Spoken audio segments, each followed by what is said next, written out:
अरुण जेटली के जो phone call details मांगे गए थे उस बाबत गिरफ्तारियों का सिलसिला जो है आज भी जारी रहा है। आज 2 लोगों को गिरफ्तार किया गया है। राग नाम का एक जासूस है और उसके दोस्त की गिरफ्तारी हुई है। बताया जा रहा है कि ये लोग जो कॉल डिटेल्स लेते थे उनको आगे सप्लाई किया करते थे और आगे किस शख्स को देते थे इस बाबत इनसे पूछताछ जो है वो फिलहाल चल रही है। फिलहाल आपको बता दें कि जानकारी मिल रही है उसके मुताबिक एक बड़ी साजिश की बू यहां पर आ रही है और कहा जा रहा है कि ये मामला इतना छोटा नहीं दिख रहा है क्योंकि किसी की शहर पर ये पूरा कामकाज हो रहा था। जेटली कॉल डिटेल में आज 2 और लोगों की गिरफ्तारी हुई है और इन 2 लोगों को गिरफ्तार किया गया है।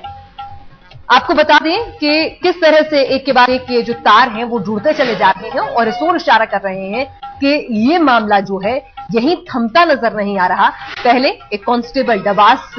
को पकड़ा गया, उसकी पर उससे पूछताछ पर नीरज नाम के एक जासूस का पता चला। नीरज से जब पूछताछ, नीरज के जब तमाम रिकॉर्ड को खंगाला गया तो पता चला कि अनुराग नाम का एक शख्स है और उसका पता चला और फिर अनुराग के आगे जो एक और कड़ी मिली कि उसका एक दोस्त था जिसको वो तमाम जानकारी मुहैया कराया करता था,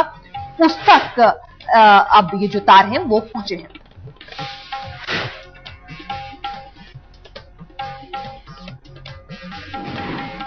चलिए इस वक्त हमारे साथ हमारे संवाददाता विशाल प्रताप सिंह न्यूज रूम से जुड़ गए हैं इस बाबत और ज्यादा जानकारी देने के लिए। विशाल, एक एक कर ये कड़ियां कैसे जुड़ती चली गई और जिस नए शख्स की गिरफ्तारी हुई है अनुराग और उसके दोस्त, उनकी प्रोफाइल के बारे में और उनकी भूमिका के बारे में क्या कुछ खुलासा फिलहाल हुआ है?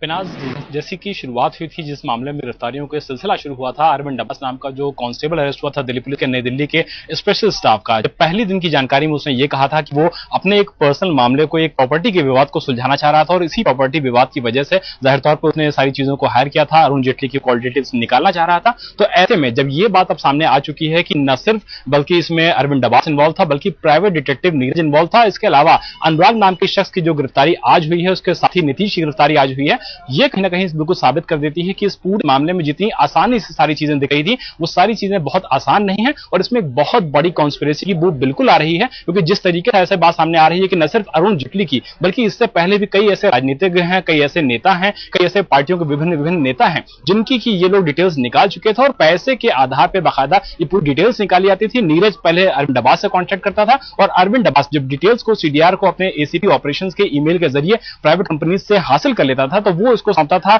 नीरज को, नीरज इसके बाद अनुराग को देता था और अनुराग के जो क्लाइंट्स होते थे, सबसे इंपॉर्टेंट बात यहां पे यह है पिनाज की जो क्लाइंट्स होते थे अनुराग को, वहां तक ये डिटेल दी जाती थी और ऐसे में समझा जा सकता है कि जब डिटेल्स को क्लाइंट से पैसे लेकर के दिया जाता था तो वो कितनी ज्यादा घातक हो सकती है, कितनी ज्यादा सेंसिटिव हो सकती है। विशाल, यहां पर यह भी कहा जा रहा है कि उत्तराखंड के 2 नेताओं से भी पूछताछ हुई है इस बाबत, ये एंगल भी निकलकर सामने आ रहा है। इस बात क्या कुछ जानकारी आप हासिल कर पाए हैं?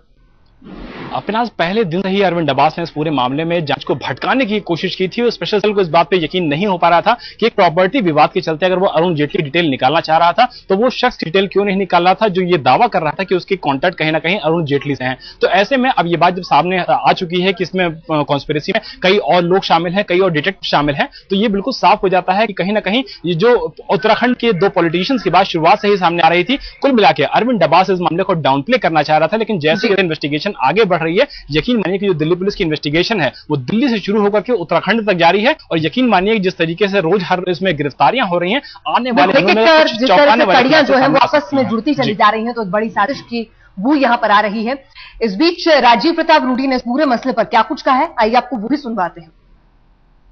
ये समाचार आए हैं कि जैसा कि हम जानते हैं श्री अरुण जेटली जो प्रतिपक्ष के नेता हैं राज्यसभा में, उनके कॉल रिकॉर्ड्स, उनके जो फोन के विवरण हैं, उनके द्वारा जो दूरभाष पर बात किया गया उस विवरण को एक दिल्ली पुलिस के सिपाही ने और उनके साथ मिलकर के कुछ और लोगों ने यह प्रयास किया कि उनके विवरण को प्राप्त किया जाए और उसके बाद उसमें गिरफ्तारियां हुई और जो तथ्य अब प्रकाश में आ रहे हैं उसमें ऐसा लगता है कि एक बड़ा षड्यंत्र, दिल्ली पुलिस स्वयं कह रही है इट सीम्स कि एक बड़ा षड्यंत्र है और हमारा ऐसा मानना है कि देश के एक वरिष्ठ नेता, प्रतिपक्ष के नेता का इस प्रकार से फोन रिकॉर्ड को प्राप्त करना और उस पर एक बड़ा कॉन्स्पिरेसी दिख रहा है। हम चाहेंगे कि गृह मंत्रालय इसमें हस्तक्षेप करे और जो तथ्य हैं उसे प्रकाशित करे और हम चिंतित हैं, साथ साथ ये भी चाहेंगे कि इस पूरे अनुसंधान को अंतिम परिणाम दिया जाए ताकि सत्य उजागर हो सके। चलिए, तो बीजेपी की ओर से गृह मंत्रालय से हस्तक्षेप करने की बात यहां पर कही जा रही है, लेकिन इस बीच जो अनुराग नाम का शख्स गिरफ्तार हुआ है इस पूरे मामले में, वो पहले भी गिरफ्तार हो चुका है और इस तरह के मामलों में इसका नाम वक्त वक्त सामने आता रहा है। अनुराग की जो शख्सियत है उसके बारे में विशाल क्या कुछ जानकारी आपके पास फिलहाल मौजूद है? पहले भी इस तरह के मामलों में उसका नाम आ चुका है।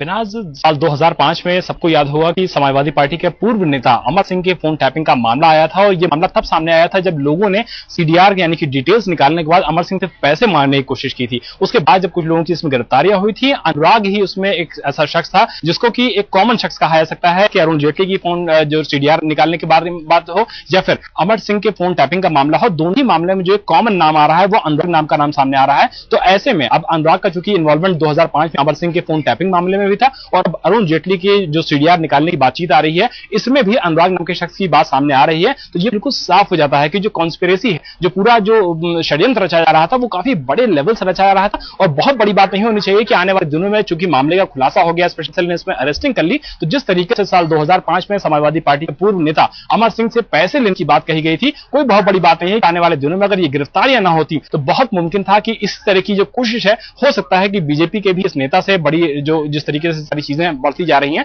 हो सकता है ऐसी ही सामने चीजें आती, लेकिन इस पहले की सामने चीजें आती हैं। दिल्ली पुलिस के स्पेशल सेल ने एक ट्रैप लगा के न सिर्फ एक कांस्टेबल को, दिल्ली पुलिस के एक कांस्टेबल को, बल्कि 3 डिटेक्टिव्स को भी अरेस्ट कर लिया है। तो ऐसे में इन्वेस्टिगेशन जैसे जैसे आगे बढ़ेगा, यकीन मानिए पिनाज, अनुराग का नाम पहले भी 2005 में अमर सिंह के फोन टैपिंग केस में आ चुका है। कहा जाता है कि अपनी जासूसी एजेंसी चलाता था और कॉल इंटरसेप्ट करने का सॉफ्टवेयर भी बना चुका है ये शख्स। तो ये किसके लिए काम कर रहा था, इसका बॉस कौन है, ये भी एक अहम सवाल है जिसकी पूछताछ इससे पुलिस जरूर करेगी। इस बीच दो जो उत्तराखंड के नेताओं का नाम सामने आ रहा है, कौन वो नेता हो सकते हैं और क्या कुछ एंगल वहां पर है और किससे हुई है ये पूछताछ, इस बाबत अपडेट के साथ देहरादून से हमारे साथ हमारे संवाददाता दिलीप जुड़ रहे हैं। दिलीप, इस एंगल पर क्या कुछ जानकारी आप खंग पाए हैं अपने सूत्रों से? देखिए, दिल्ली पुलिस सूत्रों के मुताबिक अगर देखा जाए तो दिल्ली पुलिस यहाँ आई थी और उन्होंने कुछ बीजेपी के नेताओं से पूछताछ की है और ये बीजेपी के जो नेता जिनसे पूछताछ की गई है वो पूर्व मुख्यमंत्री के काफी करीब माने जाते हैं। ये मामला बेहद गहराई से दिल्ली पुलिस ले रही है और इस मामले में कोई भी छूट नहीं दी जा रही है किसी भी नेता को। नेताओं का नाम क्या आपको मालूम पड़ पाया जिनसे दिल्ली पुलिस ने पूछताछ की और जो आप बता रहे हैं कि पूर्व मुख्यमंत्री के करीबी भी रह चुके हैं? देखिए, नेताओं का नाम अभी सामने आ पाया है किसी वजह से, लेकिन जल्द ही नाम सामने आने की भी उम्मीद है। जिस तरीके से दिल्ली पुलिस बड़ी तेजी के साथ इसमें घुसती चली जा रही है इस मैटर के अंदर, तो जल्द ही नाम आने की भी संभावना है। जी, इस तमाम जानकारी के लिए दिलीप आपका शुक्रिया। तो उत्तराखंड के 2 नेताओं से भी पूछताछ हुई है, बीजेपी के नेता हैं और इन 2 नेताओं से भी पूछताछ की गई है। साथ साथ आपको बता दें कि जो कड़ियां हैं वो एक एक कर जुड़ती चली जा रही है। कांस्टेबल डबास की गिरफ्तारी होती है सबसे पहले, उससे पूछताछ में पहले वो इस पूरी जांच को भटकाने की कोशिश करता है और उसके बाद जब उससे सख्ती से पूछताछ की जाती है, जब तमाम चीजों को खंगाला जाता है, उसकी तमाम बातों को टटोला जाता है, उनको क्रॉस एग्जामिन किया जाता है, क्रॉस चेक किया जाता है, तो एक और नाम निकलकर सामने आता है। वो एक जासूस का होता है, नीरज नाम के जासूस का। फिर उससे गिरफ्तार कर जब उससे दिल्ली पुलिस कड़ाई से पूछताछ करती है तो उसके बाद 2 और लोगों का नाम सामने आता है, वो है अनुराग और उसका दोस्त नीतीश। और अनुराग का नाम सामने आते ही ये मामला और भी ज्यादा बड़ा और भी ज्यादा संगीन हो जाता है, क्योंकि अनुराग ही वो शख्स है जिसका नाम 2005 में अमर सिंह के फोन टैपिंग केस में भी सामने आया था। बताया जाता है अनुराग की प्रोफाइल को लेकर के उस तरह के मामलों में वो पहले भी शामिल रहा है। जेटली की जासूसी का मामला उस वक्त सामने आया, दिल्ली के एक पुलिस कांस्टेबल को उनके कॉल डिटेल के मामले में गिरफ्तार किया गया। अरविंद डबास नाम के कांस्टेबल ने सीपी ऑपरेशन के मेल से मोबाइल कंपनी को डिटेल के लिए मेल भेजा। इसी के बाद मामले का भांडाफोड़ हो गया। दिल्ली पुलिस की स्पेशल सेल ने अरविंद से पूछताछ की और जांच में जो कड़ियां सामने आ रही हैं, उसी के बाद ये गिरफ्तारियों का सिलसिला जारी है। इस मामले में अरविंद के बाद पहली बड़ी गिरफ्तारी नीरज नाम के प्राइवेट जासूस की हुई। इस बाद आज 2 बड़ी गिरफ्तारियां हुई हैं। दिल्ली पुलिस ने आज अनुराग नाम के प्राइवेट जासूस को गिरफ्तार किया। अनुराग साइबर मामले का भी जानकार है। अनुराग का नाम पहली बार 2005 में अमर सिंह फोन टैपिंग मामले में सामने आ चुका है। कहा जाता है कि इस पास फोन इंटरसेप्ट करने का सॉफ्टवेयर डेवलप कर चुका है, क्योंकि साइबर मामलों का भी जानकार है। अनुराग के एक नजदीकी सहयोगी नीतीश को भी दिल्ली पुलिस ने गिरफ्तार किया है। इस पूरे मामले में शक की सुई उत्तराखंड के 2 नेताओं की ओर भी जा रही है।